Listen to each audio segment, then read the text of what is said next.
አሜን። ክብር ለሱ ይሁን። ዮሐንስ ወንጌል ምዕራፍ 21 ቁጥር 4 እና 5 እንደዚህ ይላል። በነጋም ጊዜ ኢየሱስ በባህር ዳር ቆመ። ደቀ መዛሙርቱ ግን ኢየሱስ መሆኑን አላወቁም። ኢየሱስም ልጆች ሆይ አንዳች የሚበላ አላችሁን አላቸው። ቁጥር 15 ምሳ ከበሉ በኋላም ኢየሱስ ስምዖን ጴጥሮስን የዮና ልጅ ስምዖን ሆይ ከነዚህ ይልቅ ትወደኛለህን አለው። አዎን ጌታ ሆይ እንድወድህ አንተ ታውቃለህ። ገልገሎችን አሰማራ አለው። ደግሞ ሁለተኛ የዮና ልጅ ስምዖን ሆይ ትወደኛለህን አለው። አዎን ጌታ ሆይ እንድወድህ አንተ ታውቃለህ አለው። ጠቦቶቼን ጠብቅ አለው። ሶስተኛ ጊዜ የዮና ልጅ ስምዖን ሆይ ትወደኛለህን አለው። ሶስተኛ ትወደኛለህን ስላለው ጴጥሮስ አዘነና ጌታ ሆይ አንተ ሁሉን ታውቃለህ፣ እንድወድህ አንተ ታውቃለህ አለው። ኢየሱስም በጎችን አሰማራ አለ። እውነት እውነት እልሃለሁ አንተ ጎልማሳ ሆነህ ሳለህ ወገብን በገዛ ራስህ ታጥቀህ ወደምትወደው ትሄድ ነበር።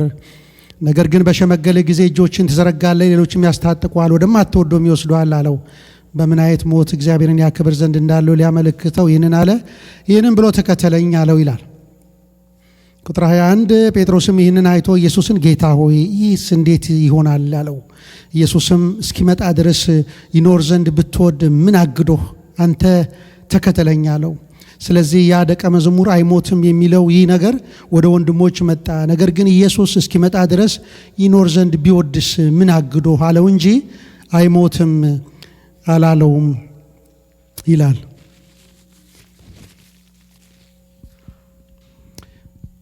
የሆነ ሰው ሞቶ ከተነሳ በኋላ የሚናገረው ነገር ሰው ለመስማት ይጓጓል አይደለም?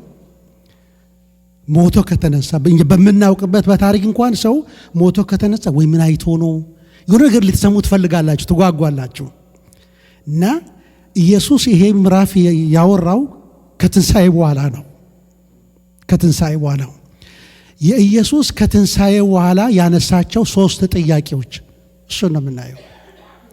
3 ጥያቄዎች ኢየሱስ ከትንሣኤ በኋላ የጠየቃቸው 3 ጥያቄዎችን ነው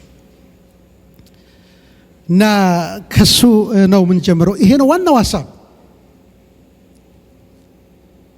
ምንድነው የጠየቀው? ምን ለማለት ፈልጎ ነው? አሁን ከትንሣኤ በኋላ ይሄ ነገር ይጠየቃል ወይ? ብዙ ነገር ልንሰማ ምንም ነገር ሊነሳ ይችላል። ብቻ ምዕራፍ 21ን በሙሉ እነዚህ 3 ጥያቄዎችን አሁን ዛሬ መልሰን እንሄዳለን። ይሄ ዮሐንስ በጣም የተወደደ ሰው ነው። ስለ ራሱ ሲናገር በቃ ጌታ የሚወደው ደቀ መዝሙር ያለ በዚህ ምዕራፍ ራሱ 2 ጊዜ ይናገራል። ጌታ ኢየሱስ አልፎ የሚሰጥህ ማን ነው ባለው ጊዜ ይሄ ኢየሱስ ይወደው የነበረ ደቀ መዝሙር የሚል ስም የተሰጠው ራሱን በዛ አይነት ይገልጣል። በዚህ ምዕራፍ 2 ጊዜ ይገልጣልና ሲጽፍ ራሱ ስለ ጌታ ኢየሱስ መለኮታዊነት ነው የጀመረው። ምዕራፍ 1 ላይ ቃል በእግዚአብሔር ዘንድ ነበረ፣ ቃልም እግዚአብሔር ነበረ፣ ቃልም ሥጋ ሆነ ብሎ ስለ እግዚአብሔር ጌታ ኢየሱስ መለኮታዊነት በሥጋ ወደዚህ ምድር መምጣትን የተናገረ በጣም የከበረ ሰው ነው እና ስለ ጨለማና ብርሃን ልዩነትን በጣም አድርጎ የተናገረ ሰው ነው። እኔ ነኝ ስለሚለው ቃልም ይሄ 7 እኔዎችንም በደንብ አድርጎ እኔ የዓለም ብርሃን ነኝ፣ ትንሣኤና ሕይወት እኔ ነኝ የሚላቸውን ነገሮች ብሎ በጣም የጻፈ ሰው ነው እና በመጽሐፍ ቅዱስ ውስጥ ዮሐንስ ወንጌልን፣ 1ኛ ዮሐንስ፣ 2ኛ ዮሐንስ፣ 3ኛ ዮሐንስ እና ራእይንም የጻፈ ሰው ነው።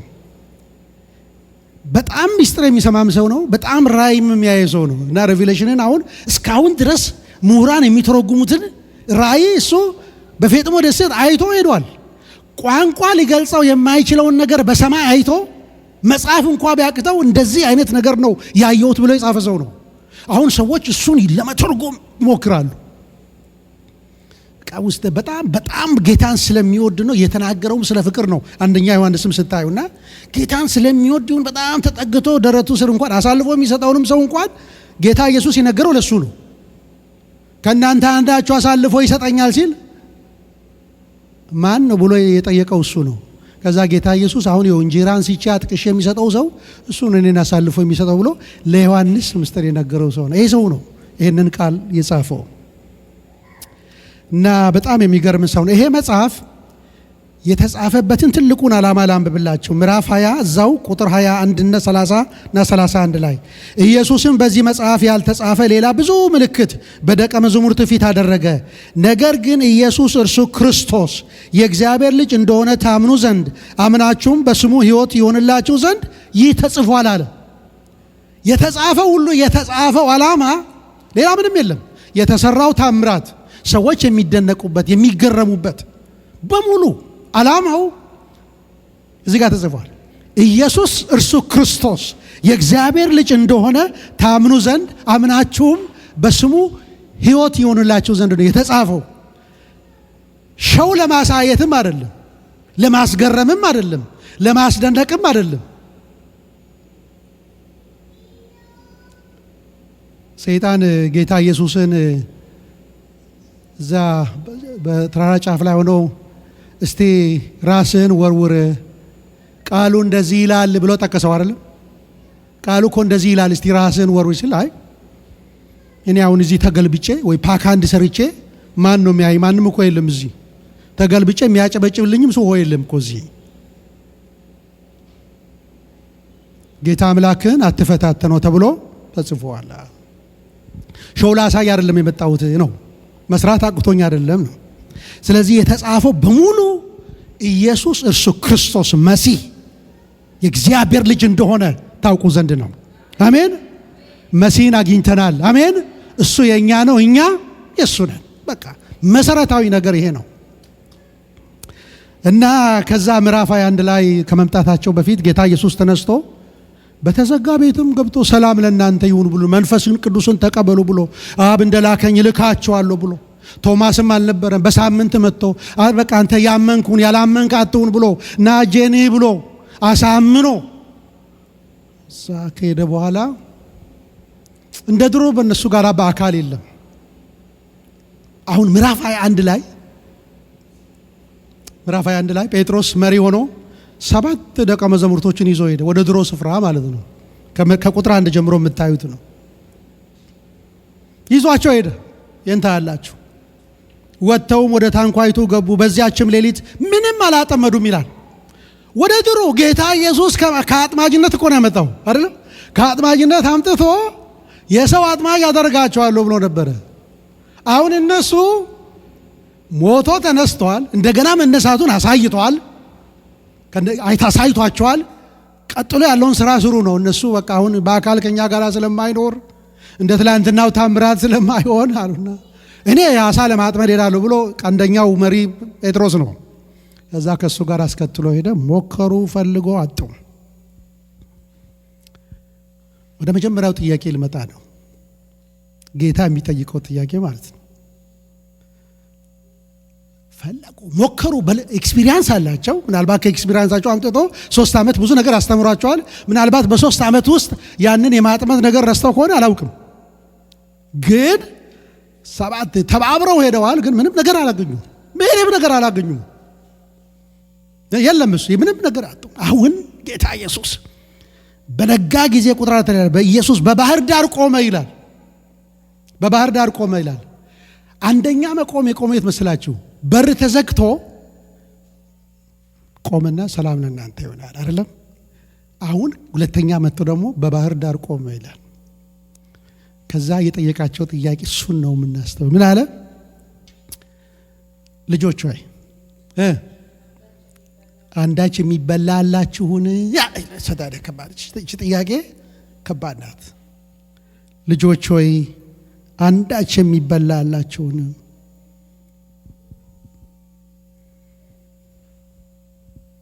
አላወቁትም እኮ ይገርማል እኮ በጣም ይገርም እኮ ነው። እኔ መልኩ ያው ነው፣ እጁም ያው ነው። ምናልባት ባለመታዘዝ መንፈስ ውስጥ ሆኖ ይሁን ማስተዋል ጎሏቸው ካልሆነ በስተቀር ራሱ እኮ ነው። 3 ዓመት አብሯቸው የቆየ ሰው ነው አይደለም? ጌታ ኢየሱስ ልዩ ነገር አይደለም። ግን ደግሞ ቤት ውስጥ ገብቶ እኮ ታይቶላቸዋል። አላወቁትም። ልጆች ሆይ የሚበላላችሁን የሚለው ቋንቋ መስላችሁ ባጭር ቃል ከኔ ውጪ ወጣችሁ ተሳካላችሁ ነው። በቃ ይችናት እኮ ንግግራችን። እኔን ትታችሁ ሆነላችሁ ወይ ነው። ሌላ ምንም ቋንቋ የለውም። እኔ ሳልቀድም እኔ ሳትሰሙ መሄዳችሁ የትንሣኤው ጌታ ቃሉን አያችሁ። የትንሣኤው ጌታ ተነስቶ ልጆች ሆይ አንዳች የሚበላላችሁ ሆነላችሁ፣ ተሳካለ። ማታ እኮ እንደለፉ አውቋል። ማታ በሙሉ እንደተንከራተቱ አውቋል እኮ፣ ግራ እንደገባቸው አውቋል። ልጆች ሆይ አንዳች የሚበላላችሁ ምንም። ይሄ የሚመለስ ጥያቄ ነው። የለንም አለው። የለንም አሁን ሰረንደር አደረጉ ማለት የለንም። እስካሁን አልገባቸውም እሱ እንደሆነ ብቻ። ለምን እንዴት እሱ የጠይቃቸውን ጥያቄ መልሰው ይህ ማን ነው የሚጠይቀን ብለው ማለትም ይችላሉ። ብቻ የለንም አሉ። ልጆች ሆይ የሚበላላችሁ የለንም። እሺ በስተቀኝ ጣሉ አለ። እሳዱ አገኙ። ወዲያው የበራለት ሰው ቢኖር ዮሐንስ ነው። ዮሐንስ ከሌሎች ቀደም ብሎ የበራለት ዮሐንስ ነው። ይብራልን። አሜን። ቀደም ብሎ አይ ቲንክ ኢየሱስ ነው አለ። ጌታ እኮ ነው አለ። ሃሌሉያ። አይሰወርብን። አሜን። አትረፍርፎ የሚሰጥ እሱ ነው። ባዶነትን የሚሞላ እሱ ነው። አይ የማይሸሽ እንደዚህ ያደረጉን ጥሎ ብለው የሚመጣ አጠገብ ቆሞ የሚበላላቸው። አሁን ልሰጣችሁ እኮ ነው። ጌታ እኮ ነው አለ። ጌታ እኮ ነው አለ። መረቡን እኮ የሞላው ጌታ እኮ ነው አለ። ጌታ ነው። መረቡን በተዋንካው በስተቀኝ ጣሉት ታገኙማላችሁ። ስለዚህ ጣሉት። ከዚያም በኋላ ከአሳው ብዛት የተነሳ ኢየሱስ ይወደው የነበረ ደቀ መዝሙር አይ ቲንክ ጌታ ነው አለ። በራ ማለት ነው።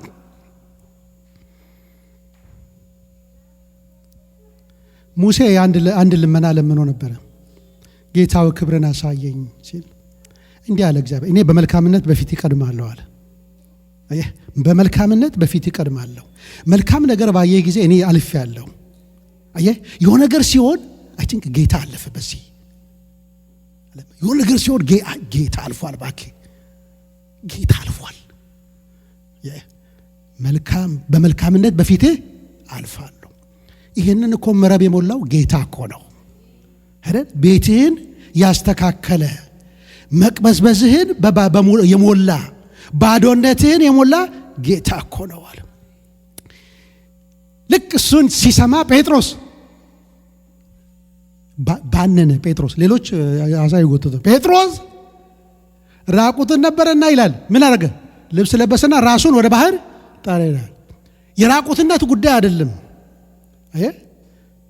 ወይ ጌታ ነው እንዴ ብሎ ሀግ ማድረግ ይችላል እኮ ዘሎ ኢየሱስ የመጣ እንዴ ማለት ነው።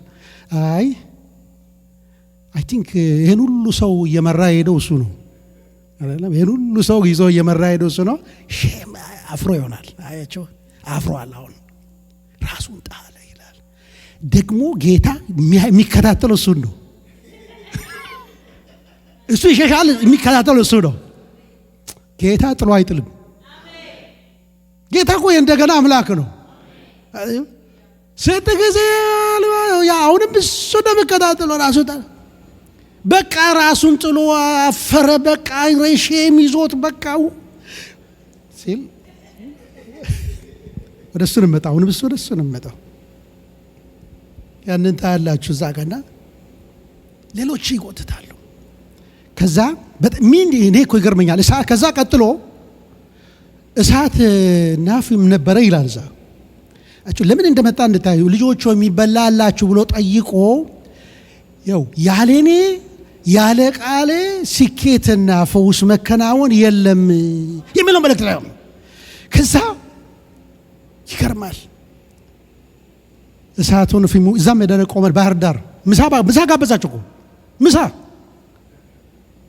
ቁርስ ምሳ ጋበሰ። ምን ብሎ ቅድም ካጠመዳችሁት አሳ አምጡ አለ። ፌሎሺፕ ታይም ላንች ታይም ያቸው አምጡ አለ። እና ራሱ ነው እኮ ጠብሶ ይሁን ቀቅሎ ይሁን ሰራና ኑ ብሉ አለ። ጌታ መሆኑን አውቀዋልና። አንተ ማን የሚል ማንም የደፈረ ሰው የለም ይላል። ተከባበሩ ማለት ነው። ተከባብረው ጉድ ኢየሱስ ምናምን የለም። 3 ዓመት የለም። ጌታ እኮ ነው። ይህ በቃ ከኛ በቃ ኑ ምሳ በሉ። እየበሉም አይነጋገሩም። አንተ ማን አይሉም። ልጆች ሆይ የሚበላላችሁ፣ ልጆች ሆይ የሚበላላችሁ፣ የሚበላውን ሰጥቶ ራሱ ከዛ ሰርቶ ይጣብሶም ይሁን እሳት ከየት ነው መጣ ኑ ምሳ ብሉ ብሎ ፌሎሺፕ አድርጎ አብልቶ አጠጥቶ። ሃሌሉያ! ኢየሱስ ጌታ ነው። በጣም ወዳጅ እኮ ነው ጌታ። በጣም ምንም ነገር አይከለክለው። የኛ እንኳን ኃጢአት እኮ ወደኋላ መመለስ እኮ አይከለክለው። ይመጣል እሱ። አሜን። የሚበላላችሁ ወይ ልጆች ተሳካላችሁ፣ ይሆንላችኋል። ያለኔ ኑሮ ይመቻችኋል። ከትንሣኤ በኋላ ጌታ ያለኔ ይሆንላችኋል ወይ? ያለኔ ቀድማችሁ ይሆናል? አይሆንም። ከኔ ጋራ ህብረት፣ ከኔ ጋራ ፍቅር፣ ከኔ ጋራ ሰላም፣ አብራችሁኝ ከኔ ጋራ ነው እኮ። ሪስቶሬሽን እኮ ነው። እንደገና እየመለሳቸው እኮ ነው። ጌታ የእንደገና አምላክ ነው በእውነት። ከትንሣኤም በኋላ እኮ ነው። ከትንሣኤ በፊት አብሯቸው እያለም እኮ የካዱ ናቸው አይደል? ጴጥሮስን ይገርማል። ግን እሱ ላይ ነው የሚያነጣጥረው። እሱ ላይ ያነጣጥራል የሚለውን ቃል ሳያስብ ትዝ ያለኝ እስጢፋኖስ ሲወገር ያ የመጨረሻው ነው። ሲወገር ያው ሰማይ ተከፈተ አይደለም? ሰማይ ተከፍቶ መቼም የጌታ ኢየሱስ በአብ ቀኝ ቆሞ አያውቅም። ቁጭ ብሎ ነው የሚታወቀው። አሁን ግን ዌልካም ለማለት ስለሆነ ጴጥሮስ እስጢፋኖስ ሲወገር አይኑ ተከፍቶ ሲያይ ጌታ ኢየሱስ ቆሟል። በቃ እና እያለኝ ይመስለኛል። በቃ እያለ ይወገራል። ከእስጢፋኖስ ቀጥሎ እስጢፋኖስ ሲወገር ሳኦል የወጋሪዎች ልብስ ጠባቂ ነው አይደል? የወጋሪዎች ልብስ ጠባቂ ነው አይደል? ካሜራውን ጌታ ከእስጢፋኖስ ላይ አንስቶ ማን ላይ? ልብስ ጠባቂው ላይ፣ ሳኦል ላይ ልብስ ጠባቂ። ቀጥሎ አገልግሎት የምታገለግለው አንተ ነህ። ዛሬ ልብስ ጠባቂ ነህ፣ ነገ ልትንትን ትችላለህ። ግን ቀጥሎ ጴጥሮስ ሲሸሽ መጣ። ወደ ሁለተኛ ጥያቄ ልመጣ ነው። ልጆች ሆይ የሚበላላችሁ፣ የሚበላውን ሰጥቶ የሚያሳርፍ የሚያረጋጋ የትንሣኤው ጌታ የኛ ጌታ ነው። የማይጥል አይተ ሌሊቱን በሙሉ የተንከራተተውን ሕዝብ የሚያሳርፍ አቅጣጫና ምሪት የሚሰጥ ጌታ። አሜን። ሰው እኮ ቢያኮርፍ ያኮርፍ። አንተ ስንት ጊዜ ነው የምትበድለው ሰውን ብሎ ሰው ጌታ ኢየሱስ ባለፈው ደግሞ ክደ 3 ጊዜ ክደ እንደገና የኔ ሕዝብ ሁሉ አንተ ራስህ ያመስኩ አይበቃም? 7 ሰው እንዴት ይዘህ ትሄዳለህ? መልሶ ጥሩ የሚያደርግ ጌታ እሱ ጥሩ ነው። ሃሌሉያ! የትንሣኤው ጌታ ቋንቋው ያለኔ ምንም አይሆንም ነው። ያለኔ ያለ ቃሌ እኔ ሳታስቀድሙ ነው የሚለው እኮ። ልጆች ሆይ የሚበላላችሁ የእውቀት ማነስ አይደለም እኮ። እውቀት አሁን የሚበላላችሁ ብሎ መጠየቅ እንዳላቸውና እንደሌላቸው ሳያውቅ ቀርቶ አይደለም። ማታ እንዴት ለፍተው እንዳደሩ ቋውቋል። ባዶ እንደሆኑ ቋውቋል።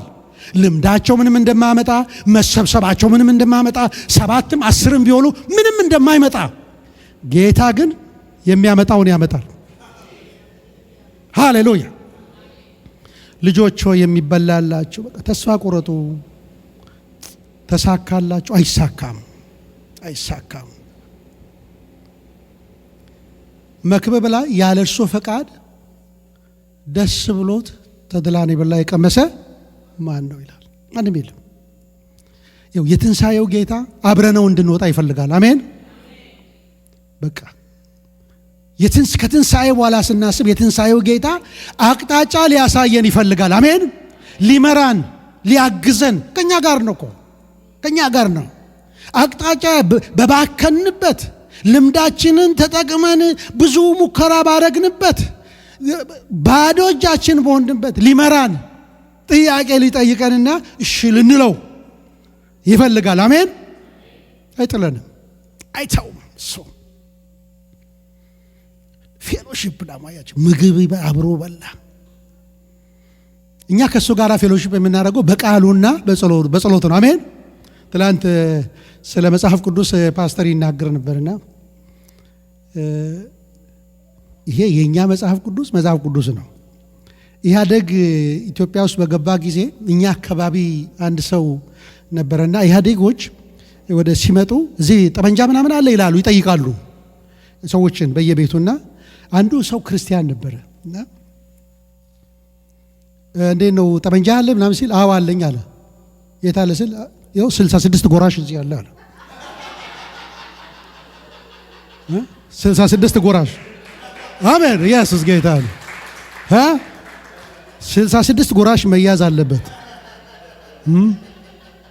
ቃሉ ፌሎሺፕ ከሱ ጋር አለ። እዚህ ከቃሉ ጋር 66 ጎራሽ ሳትይዙ እንዳትሄዱ። ሰይጣን ይፈራል። 66 ጎራሽ 66 መጽሐፍ ነው።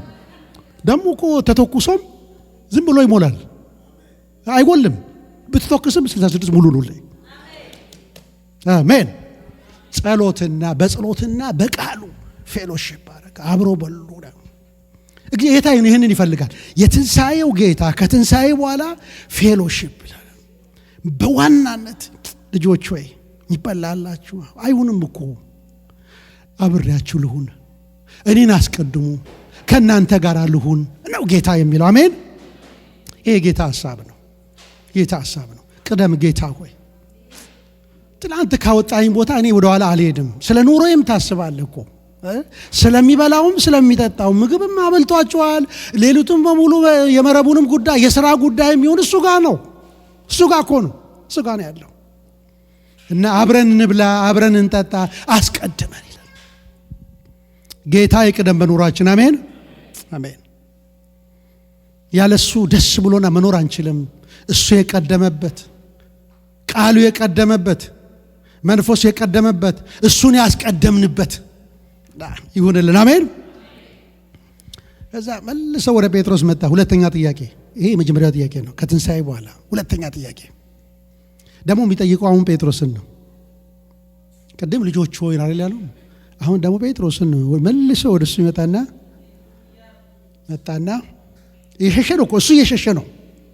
እኔ ጉደኛ ነኝ እያለ እኮ ነው መከራ። እኔ ንስሐም ገብቼ እንደገናም ሌላ ችግር ውስጥ ማላመልጥ ሰው በቃ ያኔም ከዛ በፊት ያኔም እንደዚሁ አሁንም ከትንሣኤ በኋላ እኔው ነገር ሲል እኔ አንተኑ ነው የሚፈልጉ። እኔ አንተኑ ነው እኔ አለቀህም አንተ ነህ ግን አይቹ ጌታ እኮ ያስጨርሳል። ከዛ ምን አለ? ሁለተኛው ጥያቄ የዮና ልጅ ስምዖን ሆይ ከነዚህ ይልቅ ትወደኛለህ ይላል። ቁጥር 15 ላይ ምሳ ከበሉ በኋላም አለ ምሳ አበላና አጠጣና ፌሎሺፕ ካረገ በኋላ ወደ ዓላማችን ወደሱ የስምዖን ከነዚህ ይልቅ ትወደኛለህን አላለም? የዮና ልጅ ስምዖን ሆይ ከነዚህ ይልቅ ትወደኛለህ? ከነዚህ ይልቅ የሚለው የመጽሐፍ ቅዱስ ሰዎች ሁለት ነገር ይላሉ። አንደኛው ጴጥሮስ ባለፈው ሲታበይ ምን አለ? ሌሎች ቢሰናከሉ እኔ አረዛ ብለው አይደለም? አሁንስ አለውና አሁንስ ከነዚህ ይልቅ ትወደኛለህ? ሊያጣፋ ነው እንትኑን 3 በ3 ሊመታው ነው። ከነዚህ ይልቅ የሚለውን እንደዛ ይወስዳሉ አንዳንድ ሰዎች ማለት ነው። ከነዚህ ይልቅ አሁን ካሉት ይልቅ ሁሉ ሰው ትወደኛለህ፣ አሁን ወደሃለሁ ምናምን ያው ይቀርም ያል ባለፈው እንዳለው ነው። ከናንተ ሌሎች ሁሉ ቢሰናከሉ እኔ አልሰናከልም ያለ አይደለም ጀግናው። በኋላ ያው ዶሮ ሳይጨው 3 ጊዜ ካደው ይላል አይደለም። በጣም እኮ እየረገመ እኮ ነው በእውነት መሀል ላይ በእውነት እያለ በእውነት እኔ አላውቀውም እያለ እየማለ እኮ ነው። ጌታ ግን እንደሱ ያለ ማሪ እኮ የለም። አንተ ከሱ ጋር ነበርክ ሲባል በጭራሽ አለ አይደል? በጭራሽ እንደገና አለ በእጅልምታ የሚባል ነገር በእውነት እኔ አላውቅም እሱ ምናምን እንዲህ ብሎ የካደ ሰው እኮ ነው። በጭራሽ የተለያየ ነገር ኢየሱስ የሚባለው በጭራሽ ብሎ የተናገረውን ሰውዬ እኮ ነው። ዶሮ ሳይጨው ስለ ዶሮና እሱን አገናኘና ምርር ብሎ አልቅሶ የተመለሰ ሰው ነው። አሁንም እንደገና የሆነ ልጅ ስምዖን ሆይ ከነዚህ ልክ ትወደኛለህ ሲለው አይ ቲንክ እንደ ትላንትናው ላይ ሞከረ። እንደገና ደግሞ ደጋግሞ ጠየቀ 3 ጊዜ።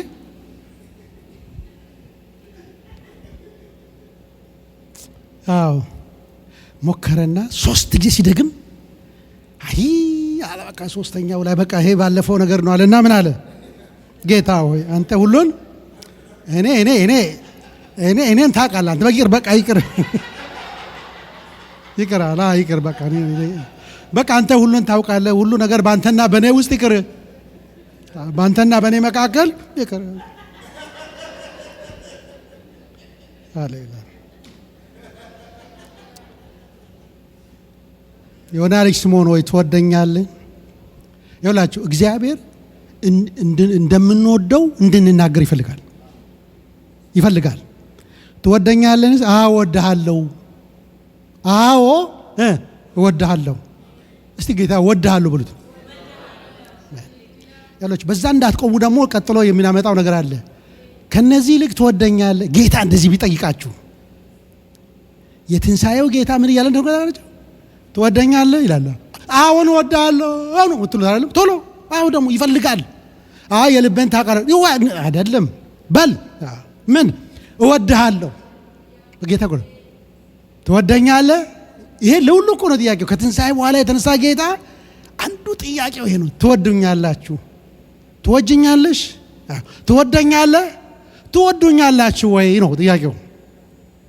የመጀመሪያው የምናደርገው ነገር አይ ቲንክ ቨርባሊ መናገር እንችላለን አለብን። እኛ ጌታን እንደምንወድ ካልተናገርን ማን ይናገራል? ማንም። ጌታ ሆይ እወድሃለሁ፣ ጌታ ሆይ እወድሃለሁ በቃ ቅዱሳን ሊሉ ይገባል። በቃ ጌታ የሚጠይቀው ጥያቄ ይሄ ነው። ሁለተኛ ከትንሣኤ በኋላ እንደዚህ አይነት ጥያቄ ነገሩ በጣም የሚገርም ጥያቄ ነው ከቀጥሎ ካለው እንትን ጋራ። ምክንያቱም በአፍ የሚቀር ጥያቄ አይደለም። ቀጥሎ እኮ ከትእዛዝ ጋራ ነው። ትወደኛለህ ስል አዎ ሲል እንደዚህ አድርግ ይላል የሚለው። ግልገሎቼን ጠብቅ፣ በጎቼን ጠብቅ እንደዛ ነው የሚለው። አየህ እወድሃለሁ ካልክ ጌታን የሚወዱ ሰዎች ትእዛዙን ይጠብቃሉ ያመጣል። አየህ አዎ ብቻ ብለህ እንዳታቆም ቀጥሎ ያስገብቷል ማለት ነው። ጠቦቶቼን ጠብቅ፣ ግልገሎቼን አሰማራ ይላል።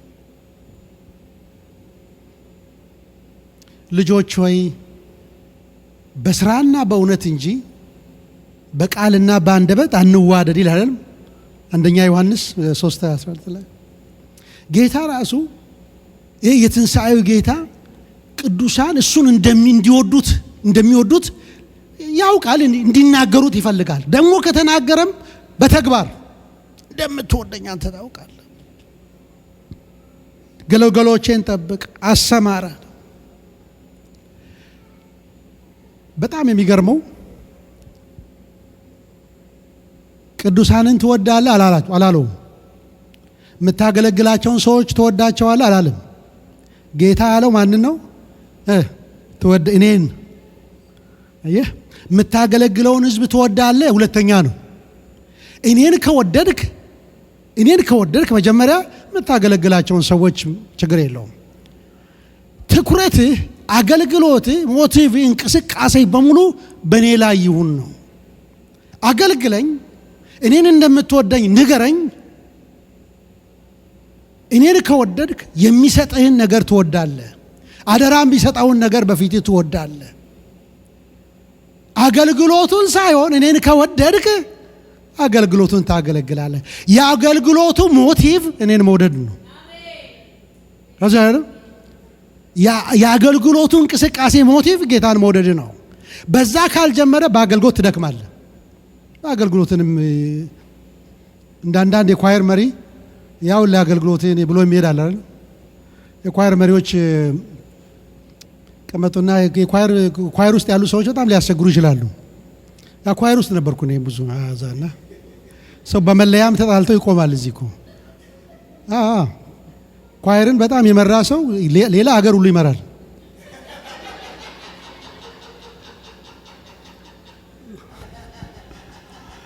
እዛ ያለ ክርክር እዛ ያለው በጣም ብዙ ነው።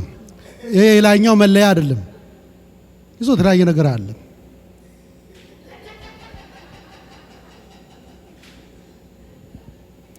እና ሃሌሉያ። ከእነዚህ ይልቅ ትወደኛለህ። በጎቼን አሰማራ። ፍቅር ቀጥሎ ያለው ነገር ተግባር ነው። ካልክ በኋላ ፈጽመው ነው። ጌታን የመውደድ እንትን የሚያመጣው የመጀመሪያው አደራ መቀበል ነው። አገልግሎት መቀበል ነው። አገልግሎት እንካ ብለን አንሄድም። መሪዎቹ እነዛ በቃ ከተጣሉ መሪዎች ተበሳጭተው፣ እኔ አንድ የኳየር መሪ አብረን ያገለገልናት ልጅ ነበረች። ስትመረጥ እንዲህ አልኳት፣ ይኸውልሽ ከዚህ በኋላ አሁን አዲስ ተመርጠሻል አለ የኳየር መሪ። አዎ 99 ስድብ እንኳን እነሱ ቢሰድቡ አንቺ አንድ መስደብ አይገባሽም ስላት፣ እንዴት እነሱ ይሄን ሁሉ ሰድቦ ነው ዝም ብላለሁ? እንደሱ አይደለም አልኳት። አየሽ መሪ ስትሆኚ ብዙ ኃላፊነት ይጠይቃል። አገልግሎታችሁ ያው ከጌታ ያልተቀበሉ ጌታን ያልወደዱ ሰዎች አገልግሎትን ያው ብሎ ለፓስተር ያው ውሰድ ብሎ ይሄዳሉ። አገልግሎትን ያው ከሰው አይደለማ። ለአግሪጳ የተነገረው እንደዛ አይደለም እኮ። ከጌታ የተቀበልከውን አገልግሎት እንድትፈጽም ተጠንቀቅ በሉልኝ አይደለም። ከማን? ከጌታ ነው። ፓስተር የሰጠው አይደለም።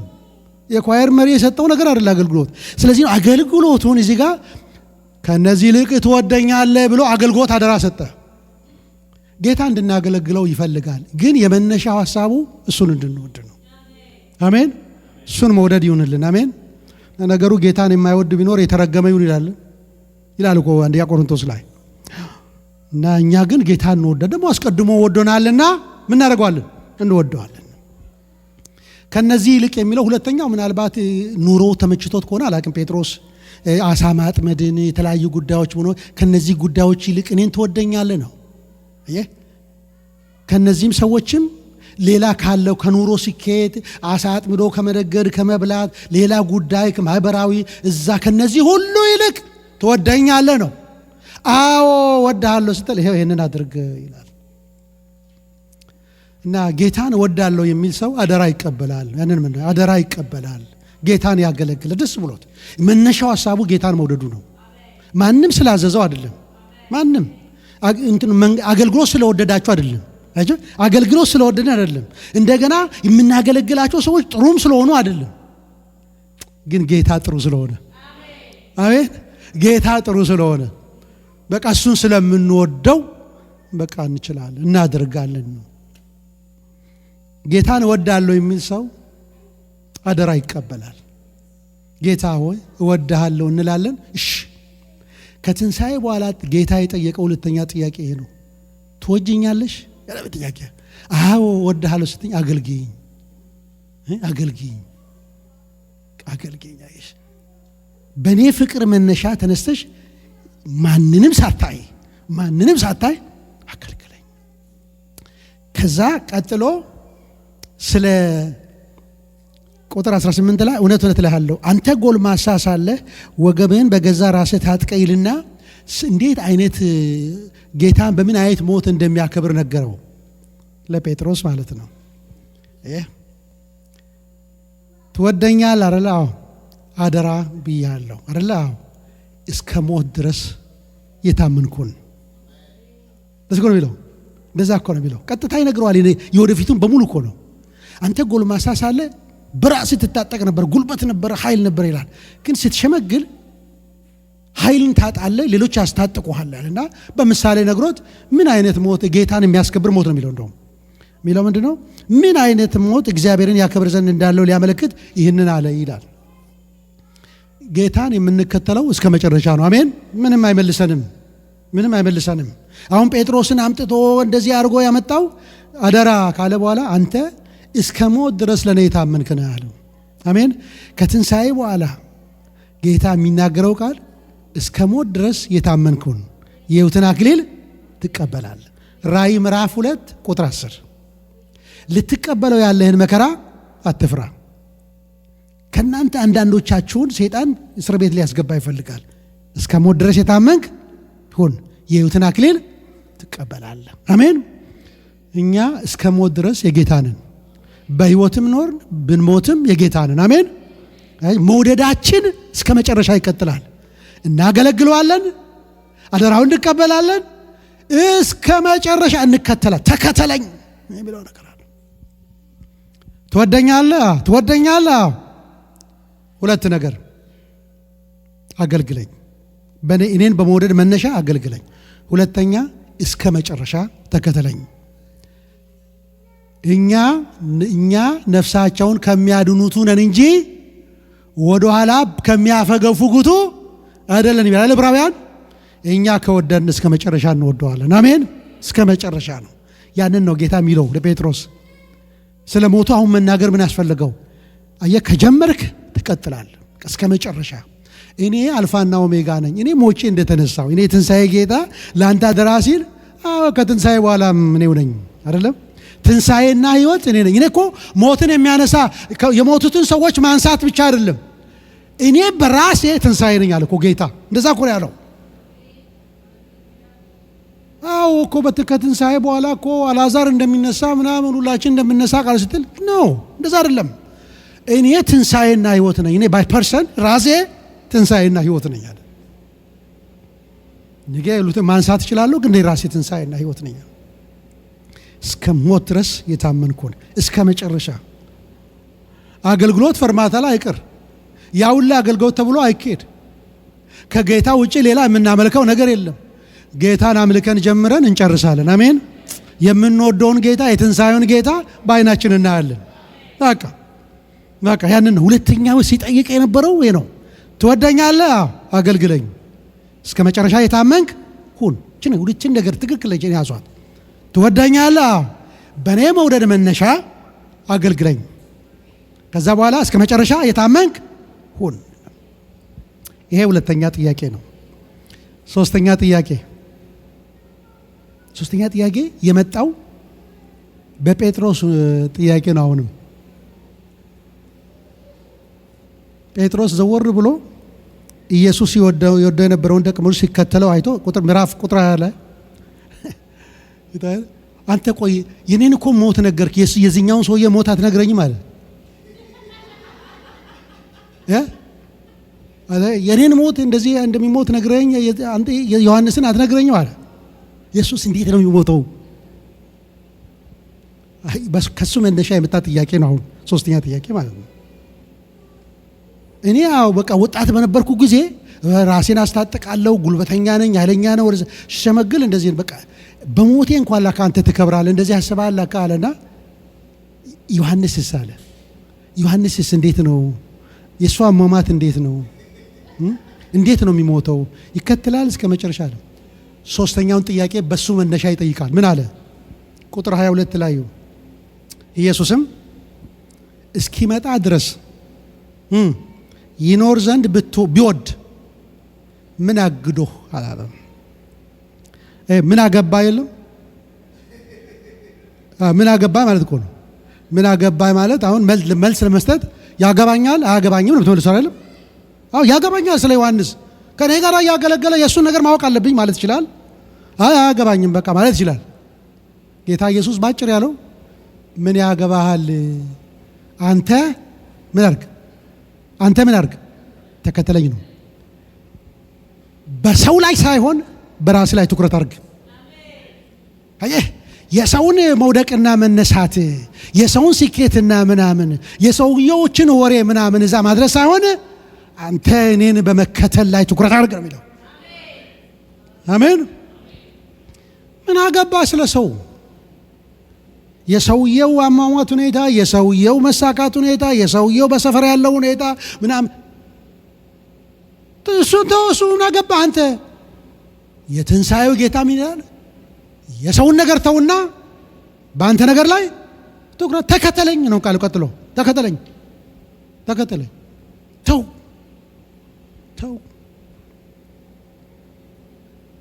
በሰው ነገር ተው። የሰውን ነገር እያወራይ በሰው ነገር እየገባ ተው። እሱን ጊዜ አታጥፋ። ትኩረት እኔን በመከተል ላይ ይሁን። አሜን። ጌታ ኢየሱስ በመጨረሻ የሚለው ከትንሣኤ በኋላ ምን አገባህ ስለሌላው የምትጨነቀው በማያገባ ነገር ላይ ዝም ብለህ በማይሆን ነገር ላይ በቃ ያንተ ነገር ተሰማና የሌላውንም መስማት አለብህ። ያንተ ነገር ነገርኩና የሌላውንም ንገረኝ። ስለ ነገሩ ጥሩ ሰው ነው፣ ይጠይቃል። በጣም የሚጠይቅ ሰው ነው። እሱስ እንዴት ነው ይጠይቃል። ተው አትጠይቅ እንደዛ በቃ ተው። አሁን አንተ ነገሩ አንድ ጥያቄ በጣም ያበዛ ልጅ ስንማር ኮሌጅ ውስጥ ዝም ብሎ ጥያቄ ያበዛልና አስተማሪው ተበሳጨ። ዘብ ብሎ እጁን ያነሳል ቶሎ ብሎና ሰውየው ተናደደና ሚስተር ኩዌስችን አለው። እና ጴጥሮስ ሚስተር ኩዌስችን ሳይሆን አይቀርም፣ ግን ጥሩ ነገር ያመጣል እኮ በጣም የሚገርም ነው። ጌታም ደግሞ አይኑ እሱ ላይ ነው። እንደኛ አይደለም እሱ አፈጣጠራችንን የሚያውቅ ጌታ ነውና ግድ የለም በቃ ተው፣ የሰውን ነገር ተውና ምን አድርግ ተከተለኝ ይላል። ትኩረትህ በጊዜያዊና በሰው ጉዳይ በምድር ላይ የእግዚአብሔር ሐሳብ በሌለበት ሳይሆን እኔን በመከተል ላይ ይሁን ነው የሚለው ጌታ። የጌታ የትንሣኤው ጌታ ከትንሣኤ በኋላ ንግግሩም ይላል ተው፣ የሰው ጉዳይ አያስጨንቅህ። ያ በመልካም የሚሆነው አለ እኮ በመልካም ስለ ሰው ሁሉ የሚጨነቅ እንደ ጢሞቴዎስ ያለ አለ ይላል። ለመልካም ችግር የለውም፣ ግን የሰውን ጉድ ለማወቅ እንትና ምናምን የእንትና የሚሞተው እንደዚህ ነው ብሎ ወሬው እኮ ራሱ ሌላ ቀጠለ እኮ በዛ ወሬ እንትና አይሞትም ምናምን ተብሎ ሌላ ታሪክ ቀጠለ እኮ። ጌታ እንደዛ አላለም፣ አይሞትም አላለም ጌታ እኮ። ምን አገባ እሱ እኔ ሲመጣ ቢኖር ነው እኮ ጌታ አይደለ። እነሱ ደግሞ ይላሉ ሌሎች ወሬ የተነሳው እንትና አይሞትም ተብሎ አይደለም፣ እንደዛ አላለም ጌታ። ተው፣ የሰፈር ወሬ ተው፣ የአካባቢ ሰፈር እንትን ተው፣ ጊዜህን የሚበላውን ነገር ተው፣ አንተ እኔን በመከተል ቀጥል። አሜን። የትንሣኤው ጌታ ተነስቶ እየተናገረ ያለው ተከተለኝ፣ ተው። አይምሮዬን የሰውየው እንዴት ነው የሚሄደው፣ እንዴት ነው የሚገባው፣ እንዴት ነው የሚወጣው የሚለው ሌላ ነገር ሳይሆን ትኩረት እኔ ላይ ይሁን፣ እኔን በመከተል ላይ ይሁን ይላል። ከትንሣኤ በኋላ ጌታ የጠየቃቸው 3 ጥያቄዎች እነዚህ ናቸው። ያለኔ ምንም ስኬት የለም፣ አብረን እንሁን ይላል ጌታ።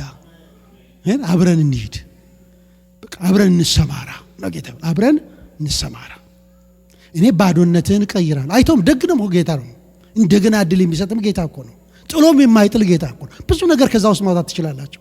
ትቶ የማይተው በባዶነታችን የሚመጣ አጠገብ የሚቆም በፍርሃታችን ቤት ውስጥ ገብቶ ሰላም ለእናንተ የሚል እዛ ብሎ ደግሞ በምድረ በዳ እንትን ላይ እዛ ባህር ዳርም መጥቶ ደግሞ የሚበላላችሁ ብሎ ምግብ የሚሰጥ የሚፈልጉትን ሰጥቶ ፌሎሺፕ የሚያደርግ ጌታ፣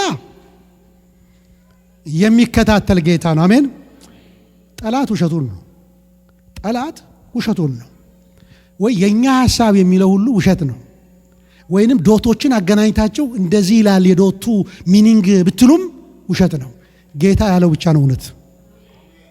ጌታ ነው እውነት። ጌታ ሰዎችን ይከታተላል። በእውነት ለቁም ነገር ያበቃል። ለቁም ነገር የሚከታተለውን ጌታ ነው የምታዩት እኮ። ሄዶም እኮ አልሄደም አይደል? ያው 50 ቀን ሙሉ እስኪደርስ ድረስ እዚህ መሀል ላይ ብቅ ጥልቅ እያለ እስከሚያደርግና ይከታተላል። እያነጻ እያስተካከለ እድል የሚሰጥ ጌታ ነውና አብረን ፌሎሺፕ እናድርግ። ቅዱሳን በቃሉና በጸሎት ፌሎሺፕ ያደርጋሉ አብረው ከጌታ ጋር። ያንን እግዚአብሔር በጣም ይፈልገዋል ነው። ከትንሣኤ በኋላ ሐሳቡ ጌታ ይሄን ነው። ዋናውም እኔ ከእናንተ ጋር ነኝ፣ እኔ ስኬታችሁ ነኝ፣ እኔ መከናወናችሁ ነኝ ይላል ጌታ። አሜን። ትወዱኛላችሁ? ከወደዳችሁኝ አገልግሉኝ። እኔን በመውደድ መነሻ አገልግሉኝ፣ ደግሞ እስከ መጨረሻ ተከተሉኝ። ትወዱኛላችሁ? የሰውን ወሬ ተው፣ ለሰው ነገር ላይ አታርጉ፣ እኔን በመከተል ትኩረት አርጉ። ለሱ ክብር ይሁን፣ ለሱ ክብር ይሁን። አጨብጭቡለት።